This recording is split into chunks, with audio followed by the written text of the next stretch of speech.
Alors, comme vous le savez, le thème de ce soir, on va à peine entamer un petit peu quelques échanges de Torah sur Avraham Avinu, qui est le père de toutes les nations et le père, le fondateur, le shoresh, la racine du clan Israël. Et on n'a pas idée. Là, on va essayer de creuser un peu, mais on pourrait en parler pendant des années pour arriver à être exhaustif. En tout cas, voilà. Donc, on va partir sur des petits points. Vous savez que dans la paracha, on nous dit que Akadosh Baruch Hu promet à Avraham Avinu, Lech Lecha, va pour toi, ne t'inquiète pas. Normalement, quand on déménage, il faut tout recommencer à zéro. Là, il lui dit, ne t'inquiète pas, et Secha les goy gadol. Je ferai de toi un grand goy. Goy n'est pas une insulte, goy veut dire peuple, d'accord? Ce sera en ligne. Donc, vous serez un grand peuple, ok? Va'avarecha, et je te bénirai, je te donnerai la bracha, alors la source de la bracha, il y a beaucoup d'explications. Deuxième point, donc d'abord, grand peuple. Alors vous allez me dire, on est 0,0001% de la population mondiale, donc où est le grand peuple? Bravo. Et va'avarecha, je te donnerai la bracha. Ça, à gauche, ils sont d'accord qu'on a la bracha, on est d'accord, ok. Et va'agadela, Shemecha, et je grandirai ton nom. Alors il y a plein d'explications, le pshat simple de Rashi, mais Rashi ramène une Gemara où c'est un peu plus au second degré, où là-bas c'est quoi? C'est je ferai de toi un grand peuple, un grand goy. Je fais exprès de dire comme ça.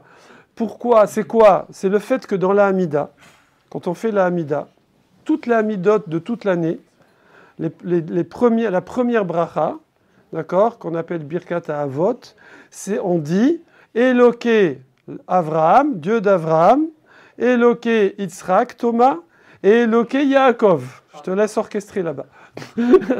Donc Eloké Avraham, Dieu de Avraham, Dieu de Yitzhak et Dieu de Yaakov. Donc on va essayer de comprendre comment, ça veut dire quoi que toutes les prières de l'année, 3 fois par jour, même pour tout ce que vous voulez, Rosh Hashanah, si vous voulez, commencent toutes où on doit se rappeler que Hachem, notre Dieu, Elokeinu, est le Dieu d'Avraham, Dieu de Yitzhak et Dieu de Yaakov. Alors on sait, c'est vrai, c'est la vôtre, c'est eux qui ont instauré, c'est eux qui ont initié, c'est eux qui ont été la racine. Et nous, on est comme les branches, ok ? Et donc, les branches viennent de l'arbre et sont faites de l'arbre. Donc, sans eux, on serait rien, on ferait rien, ok? Tout ce qu'on arrive à faire, c'est grâce à leur mérite, au travail qu'ils ont fait sur eux, qu'on ne peut même pas imaginer, puisqu'ils n'avaient pas la Torah, ils n'avaient pas la Neshama de Yehudi que nous avons. Nous, on est déjà avec le processeur, avec la Torah en nous, qu'on a appris dans le ventre de la maman, on a déjà tout en nous. Il ne reste plus qu'à développer, appliquer, épanouir et tout. Mais eux, ils n'avaient pas ça. Ils sont allés le chercher, d'accord? Et c'est pour ça que c'était des géants. On n'a pas idée. En tout cas, on va essayer de comprendre un petit peu pourquoi on doit à chaque fois éloquer Avraham, éloquer Yitzhak, éloquer Yaakov.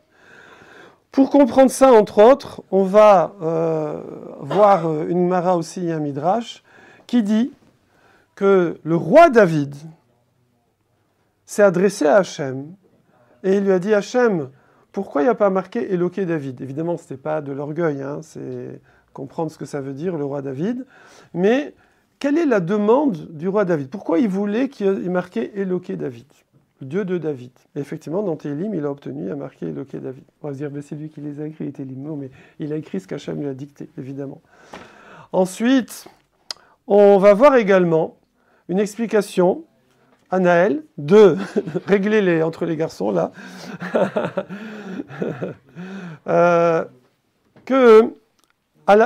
il y a un dialogue dans la Gemara aussi, qui est très étonnant.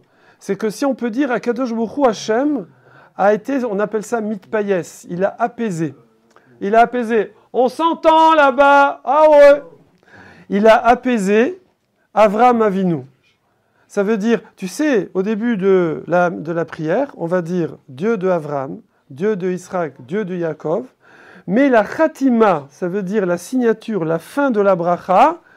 Alors, Avraham Avinu, il n'a peut-être pas dit comment dire, physiquement, mais spirituellement.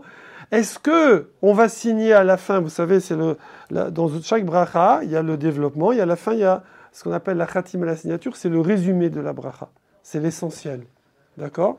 Et là, est-ce qu'on va signer à la fin aussi, de tout ce, il y a plusieurs lignes, Éloqué, Abraham, Éloqué, Yitzhak et Yaakov. Et là, Hachem l'apaise et lui dit, non, t'inquiète pas, il n'y aura que, à la fin, hein, Éloqué, Abraham. À la fin, on dit on ne cite que Abraham. C'est très étonnant parce qu'un père n'a pas de kina, n'a pas de ressentiment vis-à-vis de ses enfants. Plus ses enfants sont grands, plus il est fier, ni de ses élèves. Alors, pourquoi Abraham il a eu besoin, entre guillemets, d'un pious, ça veut dire d'être apaisé, de savoir, non, t'inquiète pas, c'est à la fin, il n'y a que toi qui es nommé. C'est très étonnant. Enfin, pour finir, dernière question, je fais rarement ça, mais il n'y a qu'une seule réponse après, ne vous inquiétez pas, parce que je vois qu'il y en a qui s'angoissent. Non. C'est pourquoi on a marqué Éloqué Abraham, Éloqué Yitzhak, Éloqué Yaakov. C'est le même Dieu. Donc, vous avez tous fait des maths, qu'est-ce qu'on fait? On met en facteur. Donc on dit Éloqué Abraham, Yitzhak et Yaakov. Et voilà, il n'y a pas besoin de dire à chaque fois, répéter comme ça. Voilà. Eh bien, c'est à travers les réponses à cette question-là qu'on va un tout petit peu percevoir l'importance des avot et surtout notre responsabilité. Vous avez résumé, il y a 2 personnes qui ont essayé de résumer le cours par leur punchline. Donc, Raphaël qui a dit, rappelle-moi, voilà, regarde le téléphone, et qui c'était l'autre punchline et responsabilité, c'était qui? C'est qui là? C'est toi. Non, c'est Kelly. Ah, c'est cool la responsabilité là. Liron. Si, c'est toi. Ouais. Si, ça dit, t'as dit. C'est Liron. Qu'est-ce que t'avais dit, Liron? T'as dit à quoi sert ton million si tu m'interpelles? Je vous présente Thomas. Un grand pouvoir implique de grandes responsabilités. Voilà, un grand pouvoir implique, on va impliquer une grande responsabilité. Effectivement. Alors Marc Aurèle, il a dit pourquoi crains-tu de perdre quelque chose si en réalité rien dans ce monde ne t'appartient? Bravo. Alors, c'est quoi la définition de éloqué? Pour avoir le mérite d'être appelé, collé au nom d'Hachem, dire c'est le Dieu d'un tel, il faut arriver au niveau auquel les avots sont arrivés. C'est quoi ce niveau? C'est que tout ce qu'ils possèdent, à tous les niveaux, ils sont conscients. Alors nous, on va dire, ouais, moi aussi, je le suis. Non, non. Ils sont conscients à 100%, et c'est le travail de toute une vie à un très haut niveau, que tout vient d'Akadosh Baruch Hu, et que tout cela n'est que pour servir Hachem, l'humanité, et le tachlit du monde, ça veut dire l'objectif d'Akadosh Baruch Hu dans ce monde. On le dit, voilà, on le dit, mais c'est énorme, d'accord? Et il y a des personnes qui se rapprochent de ça dans toutes les générations, enfin un tout petit chouïa comme ça, mais on dit qu'on doit essayer de ressembler au Havot. Mais c'est ça toute la grandeur de la personne. Toute la grandeur d'une personne, c'est combien il est conscient que tout ce qu'il a, l'intelligence, la beauté, la richesse, ce que vous voulez, eh bien, ça le vient d'Akadosh Baruch Hu, et c'est pour les autres. C'est pour les autres, c'est pour Hachem. Thomas, déjà? Mais il a peut-être travaillé aussi pour obtenir ce qu'il a. Ah oui, ça n'empêche pas. Ça n'empêche pas. Alors la beauté, bon, en général, chirurgie esthétique, maquillage, tout ça, mais voilà, chez toi, c'est naturel. Thomas, t'as rien fait, toi, à part un peu de muscu, mais voilà.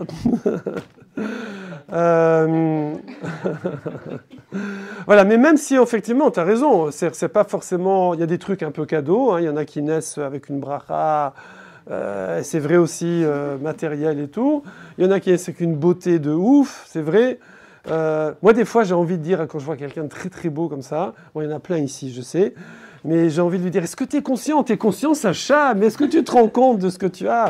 Remercie Hachem. Mais attention, ça doit être fait, c'est pas fait pour pécho, tout ça. Hein, c'est quoi ce mot-là? Ma femme va dire, quoi tu dis ce mot-là? C'est pas fait pour des bêtises, c'est fait pour servir à Kadosh Baruch Hu. D'accord? Alors voilà, on voit Yosef Hatzadik qui était très beau. Le Kohen Gadol, pour être Kohen Gadol, il fallait être puissant. Thomas, pour être Kohen Gadol, il fallait être puissant, il fallait être beau, Il fallait être racham, intelligent, et il fallait être riche. D'accord? Voilà. La richesse, c'est pas pour, c'est pas pour s'amuser, mais c'est parce qu'il devait, en sortie de Kippour, il devait faire un banquet où il invitait tout le clan Israël, et il devait aussi être indépendant.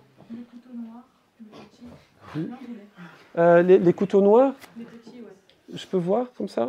Normalement, ils sont bassaris. Le grand, là, jaune, qui est le boucher, là, qui fait 2 mètres. Ça, il est chalavi. Voilà. Un, non, bassari. Alors, donc c'est ça Eloké. C'est ça Dieu 2. Ok? On voit qu'Akadosh Baruch Hu a dit Thomas. Ah, Thomas, tu veux une petite kippa là, peut-être? Oui, avec plaisir. Faites passer. Comment que je suis Akadosh Baruch Hu lui a dit. Alors le truc, c'est que c'est pas quelque chose que pour soi. On va pas rouler que pour nous, c'est pas possible. Vous avez compris que pour arriver à un level, il faut rouler pour les autres. Et effectivement, avant Avraham Avinu, on a des individus, on a des grands tzadikim, Metouchelar, Mathusalem, on a Noir, etc.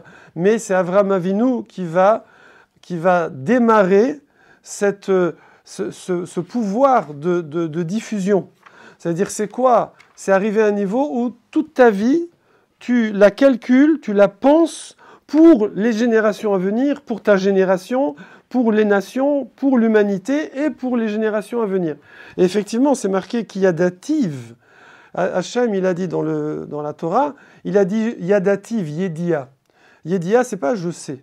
Yedia, c'est marqué, voilà, Adam, Yada et Chava. Adam Arishon, il a connu Chava.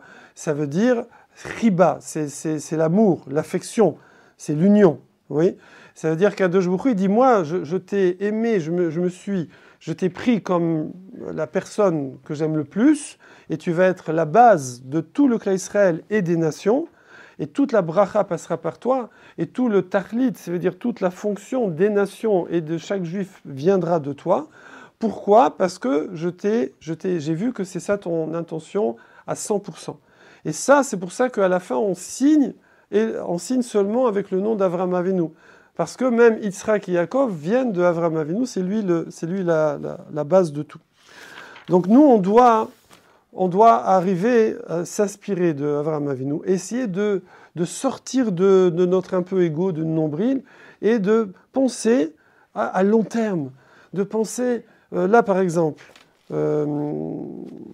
je cite le Rav Yitzhak Schneor, tout à l'heure on a une discussion sur un ami que je connais, et le Rav Yitzhak m'a dit, il faut que je le prépare au mariage, et il m'a dit, il faut que tu lui conseilles de se rapprocher d'un Makom Torah, parce qu'il habite dans un endroit paumé, perdu, dans la pampa provinciale. Et pourquoi? Parce que peut-être que pour lui ça va, c'est bien, mais après s'il n'y a pas un Makom Torah à côté de lui, les enfants, ils vont aller où? D'accord? Peut-être les adultes, on se débrouille un peu, et encore, c'est pas vrai, vous le savez. Mais après, il y a les enfants, ils vont aller Shabbat à quelle synagogue, qu'est-ce qu'ils vont avoir comme exemple, et l'école, elle est où, etc. Donc, on doit tout le temps projeter. On ne doit pas vivre comme ça juste sur maintenant, sans penser à nos enfants, petits-enfants, arrière-petits-enfants. Le temps passe vite. Il y a quelques minutes, j'avais votre âge. Non, mais presque. Ça passe très très vite. Et maintenant, je vois, Baruch Hashem, mes petits-enfants. Et je vois, mais si j'avais pas fait ça, ils ne seraient pas comme ça, mes petits-enfants. Et donc, il faut, et Baruch Hashem, on est dans une génération en plus où on a la plupart des gens, que Hashem nous le permette, le mérite, ce qui est le cas de ma maman jusqu'à 120 ans, de voir leurs arrière-petits-enfants. Et même de nos jours, il y en a qui voient leurs arrière-arrière-petits-enfants, pour ceux qui se marient tôt. Donc, voilà déjà une leçon hyper importante qu'on doit apprendre de nos avot. Et ça, c'est ce qu'on va appeler le Merkava. Merkava, ça veut dire le char. Vous savez, on dit qu'un char, normalement, c'est un véhicule. Et on dit que Avraham, Yitzhak et Yaakov étaient les 3 roues, entre guillemets, du char céleste, du char divin. Ça veut dire quoi? De la même façon qu'un char transporte son conducteur, et que le conducteur, normalement, hein, si le char il est fait bien comme il faut, le char ne va que là où le conducteur le dirige. C'est pas une Tesla qui roule toute seule, ok? Sponsor. Donc, ça veut dire quoi être les roues, comme les roues du char céleste? Ça veut dire qu'ils sont complètement annulés devant Hachem. Alors annulés, ça fait un peu péjoratif, mais au contraire, ils deviennent d'une puissance, j'ai dit le mot puissance, d'une puissance sans égale, puisque toute leur vie s'est véhiculée à Kadosh Baruch Hu.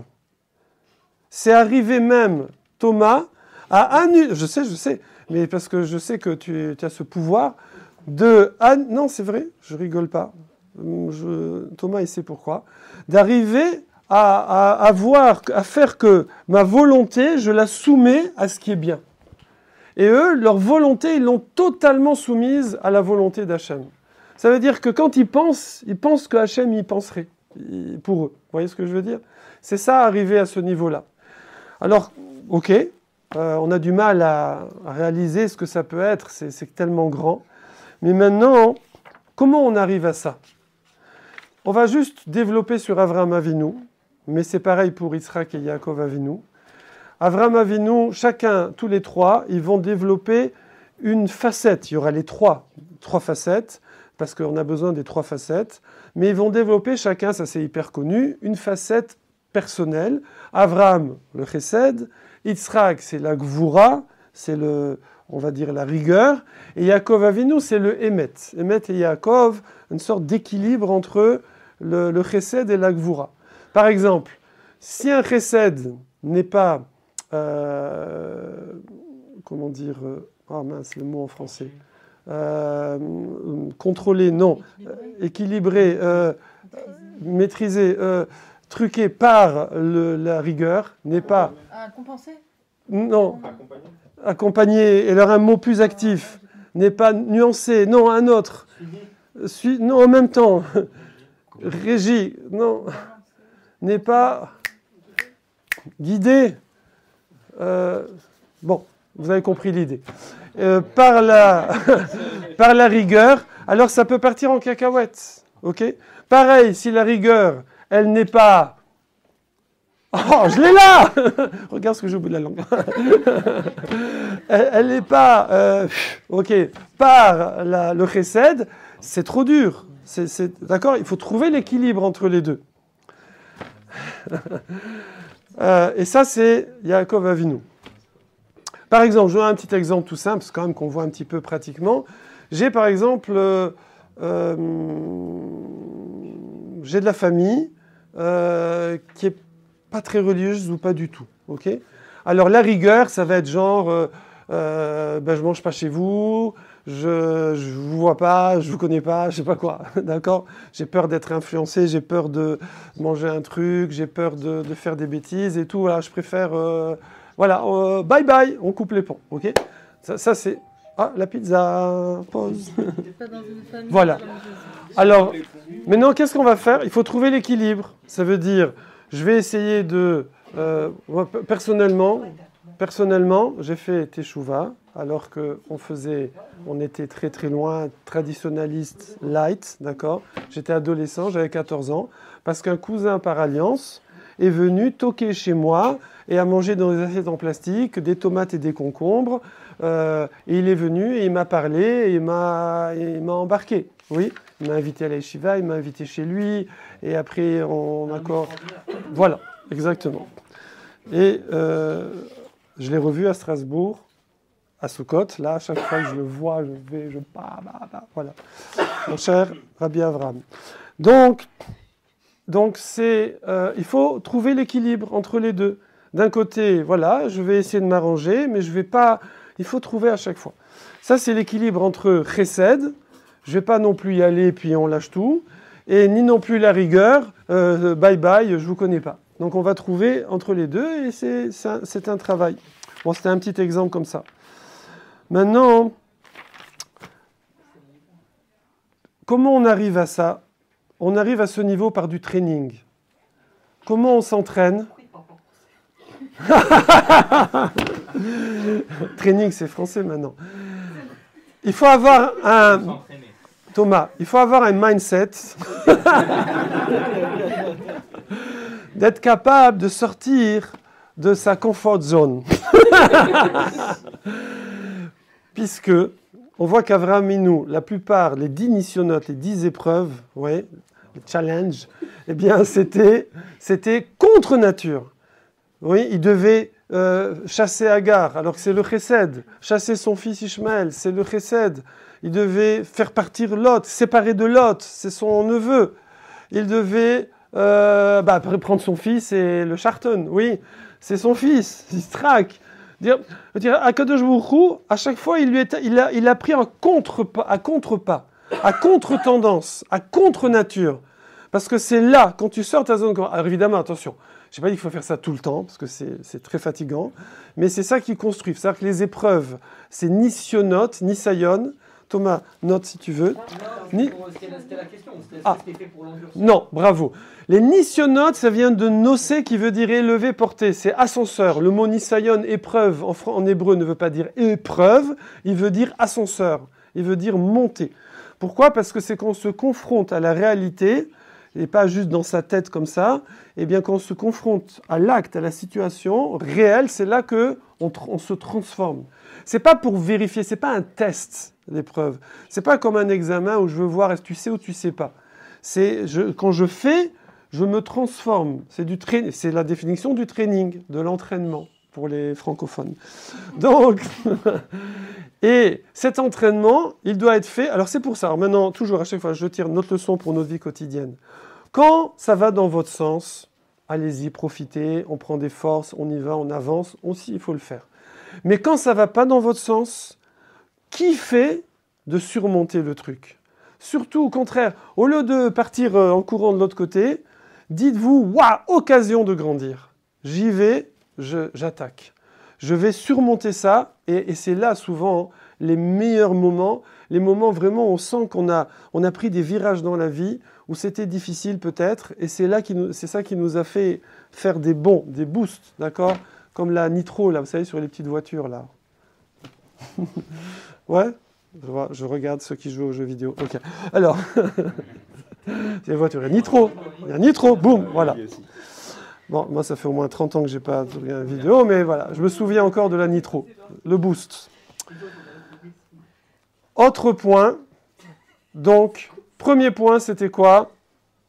Réaliser que tout ce qu'Akadosh Baruch Hu nous donne, c'est pour les autres. Voilà, en résumé. Le résumé est très rapide, hein, vous avez compris, il y a de la nuance et tout. Deuxième point, c'est quoi ? C'est ce qu'on vient de dire. C'est quoi ? C'est, voilà, quand on a l'occasion, sort de ta zone de confort. Quand tu ne l'as pas, trouve une occasion de sortir de ta zone de confort. Un petit peu tous les jours. D'accord ? Comme on a dit, 5 fruits et légumes par jour, 5 sorties de zone de confort tous les jours. D'accord ? La douche froide, je sais pas. Voilà.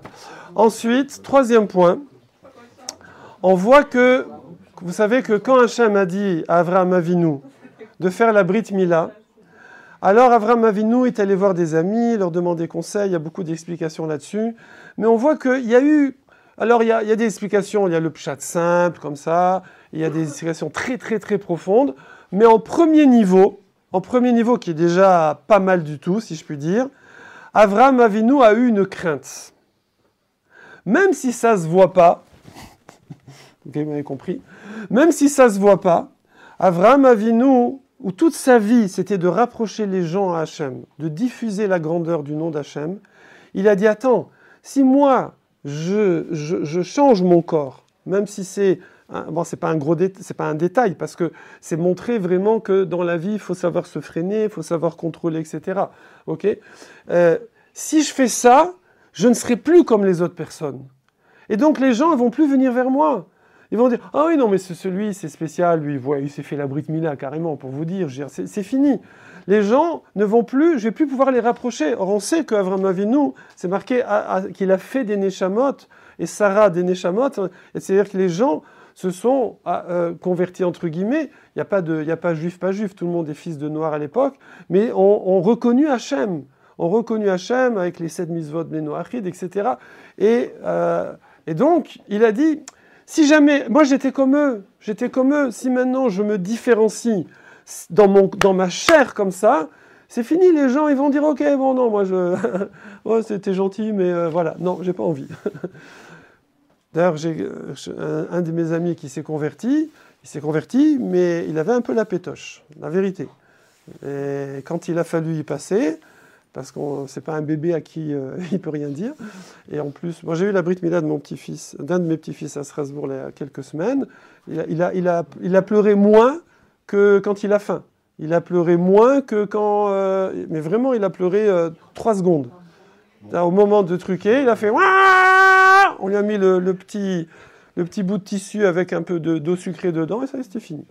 D'accord? Tchic-tchac. Donc, mais à l'âge adulte, c'est pas pareil. Vous inquiétez pas, je ne vais pas rentrer dans le détail, anesthésie locale et tout, mais quand même, il y a tout un process après.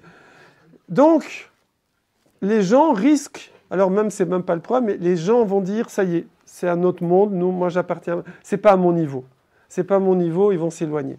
Et là, Hachem, et je vais finir avec ça, non, on reste 4 minutes, et là, Akadosh Baruch Hu va dire une phrase qui est ramenée dans le Midrash, qui est vraiment à comprendre, qui est énorme. Et on va l'interpréter à notre niveau. Il lui a dit, Avraham Avinu, tu risques tu as peur de ne pas rapprocher les gens, parce que tu t'es différencié d'eux. Sache que, toi, dans le monde, ça me suffit. Ça veut dire que pendant 2000 ans, plus de 2000 ans, parce qu'Avraham Avinu est né en 1948, plus 90 ans pour arriver à la Brit, pendant plus de 2000 ans, c'était open à tout le monde. Ok, j'étais sur la quantité, si je puis dire. Et il y a eu le Adam Arishon travaille à un redépart avec la famille de Noir, comme on a vu hier dans le cours des filles. Je fais comme ça parce que Kili était là. Et pub.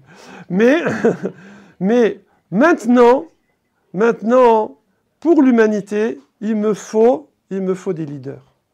Il me faut, et là, j'arrive à la punchline de l'Iron, il me faut des powers. Il me faut pouvoir parce que responsable. Il me faut des responsables. Il me faut des modèles. Maintenant, je veux de la supra-qualité qui va servir de modèle aux autres. Et là, évidemment, vous comprenez très bien, et c'est une énorme responsabilité, que être juif, c'est pas juste la dafina, le tchoulint, la pkela, etc. Mais c'est une responsabilité mondiale sur toute l'humanité d'être au plus possible. On est des êtres humains, on reste des êtres humains. Comme quelqu'un il a dit, on a le droit d'être idiot en étant juif. C'est-à-dire, il ne faut pas dire sale juif, il faut dire juif idiot, d'accord, s'il ne se comporte pas bien.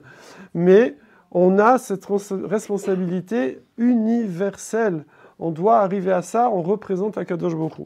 C'est ça, Éloqué Avraham, Éloqué Israël, Jacob. Et pour terminer, on avait dit que le roi David, il voulait aussi arriver à ce niveau. Attendez, il a demandé à être à ce niveau.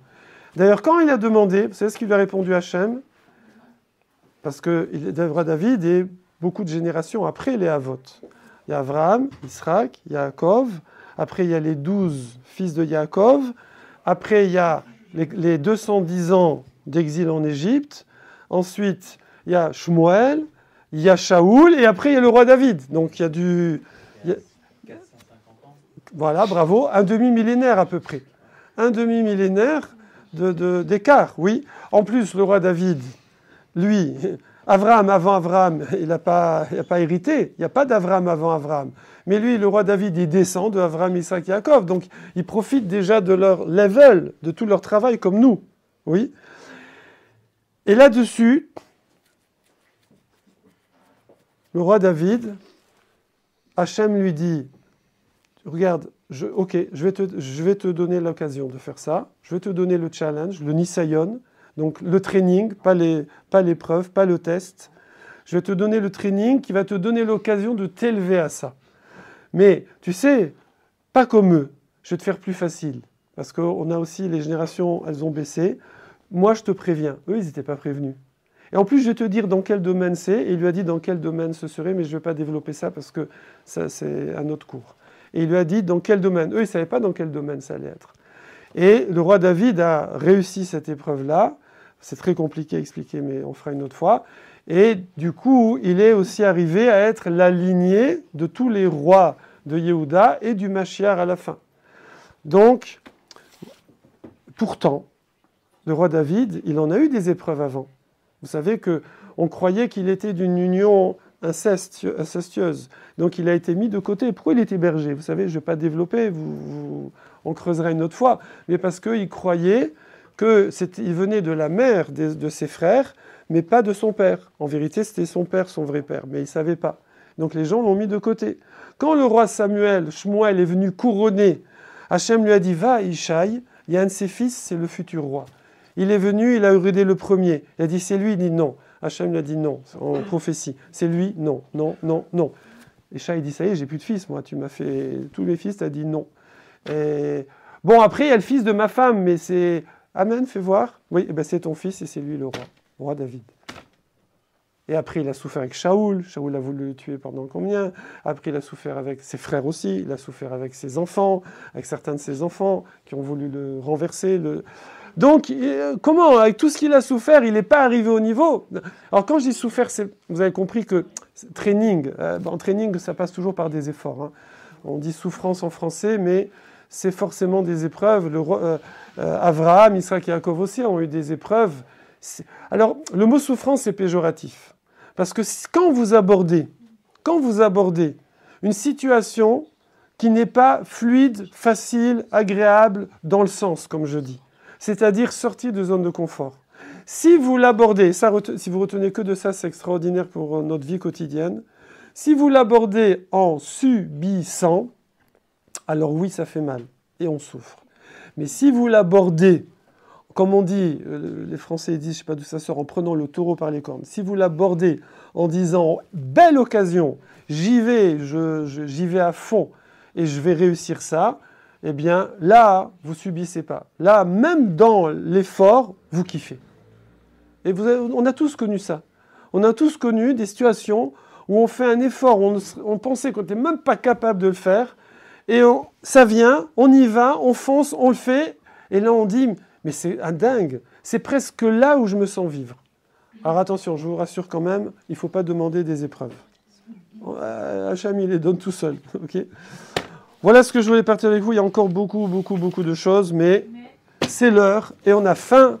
Et Shana nous a préparé avec Eden et avec Lucas plein de bonnes choses. Donc, on se régale. Chazak à vous.